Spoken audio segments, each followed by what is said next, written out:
നമസ്കാരം one India മലയാളത്തിലേക്ക് സ്വാഗതം. പ്രധാനമന്ത്രി നരേന്ദ്രമോദി അഹമ്മദാബാദിൽ വോട്ട് രേഖപ്പെടുത്തി. ഗാന്ധിനഗറിലെത്തി തന്റെ അമ്മയെ സന്ദർശിച്ച ശേഷമാണ് അഹമ്മദാബാദിലെത്തി അദ്ദേഹം വോട്ട് രേഖപ്പെടുത്തിയത്. വോട്ട് രേഖപ്പെടുത്താനായതിൽ സന്തോഷമുണ്ടെന്ന് പ്രധാനമന്ത്രി നരേന്ദ്രമോദി അറിയിച്ചു. ജനങ്ങൾ വിവേകപൂർവ്വം വോട്ട് രേഖപ്പെടുത്തണമെന്നും അദ്ദേഹം ആഹ്വാനം ചെയ്തു. ഭീകരവാദത്തിന്റെ ശക്തി IEDയും ജനാധിപത്യത്തിന്റെ ശക്തി വോട്ടർ IDയുമാണെന്ന് പ്രധാനമന്ത്രി പറഞ്ഞു.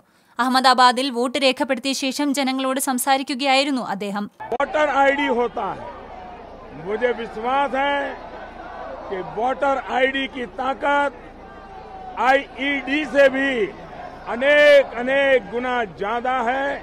हम इस वोटर ID कार्ड का महत्व समझे, अधिकतम वोट करें. 17ാം ലോക്സഭാ തിരഞ്ഞെടുപ്പിൽ അമ്മ ഹീരാബെന്നിന്റെ അനുഗ്രഹം വാങ്ങാനെത്തിയ ശേഷമാണ് പ്രധാനമന്ത്രി വോട്ട് രേഖപ്പെടുത്തിയത്. രാവിലെ തന്നെ ഗാന്ധിനഗറിലെ വീട്ടിലെത്തിയാണ് മോദി അമ്മയുടെ അനുഗ്രഹം തേടിയത്. തുടർന്ന് അഹമ്മദാബാദിൽ തുറന്ന വാഹനത്തിലാണ് പ്രധാനമന്ത്രി വോട്ട് ചെയ്യാനെത്തിയത്. BJP ദേശീയ അധ്യക്ഷൻ അമിത്ഷായാണ് അഹമ്മദാബാദിലെ NDA സ്ഥാനാർത്ഥി. അഹമ്മദാബാദിലെ നിഷാൻ ഹയർ സെക്കൻഡറി സ്കൂളിൽ BJP അധ്യക്ഷനും ഗാന്ധിനഗറിലെ BJP സ്ഥാനാർത്ഥിയുമായ അമിത്ഷായും വോട്ട് രേഖപ്പെടുത്തിയിരുന്നു. 13 സംസ്ഥാനങ്ങളിലും 2 കേന്ദ്രഭരണ പ്രദേശങ്ങളിലുമായി 117 മണ്ഡലങ്ങളാണ് ഇന്ന് പോളിംഗ് ബൂത്തിലെത്തുന്നത്. കേരളത്തിലെ 20 മണ്ഡലങ്ങളും ഇന്ന് ഒറ്റഘട്ടത്തിൽ വിധിയെഴുതും. കേരളത്തിന് പുറമെ ഗോവ, ഗുജറാത്ത് എന്നീ സംസ്ഥാനങ്ങളിലും ഒറ്റഘട്ടമായി വോട്ടെടുപ്പ് പൂർത്തിയാകും. കൂടുതൽ തിരഞ്ഞെടുപ്പ് വാർത്തകൾക്കായി സബ്സ്ക്രൈബ് ചെയ്യൂ വൺ ഇന്ത്യ മലയാളം.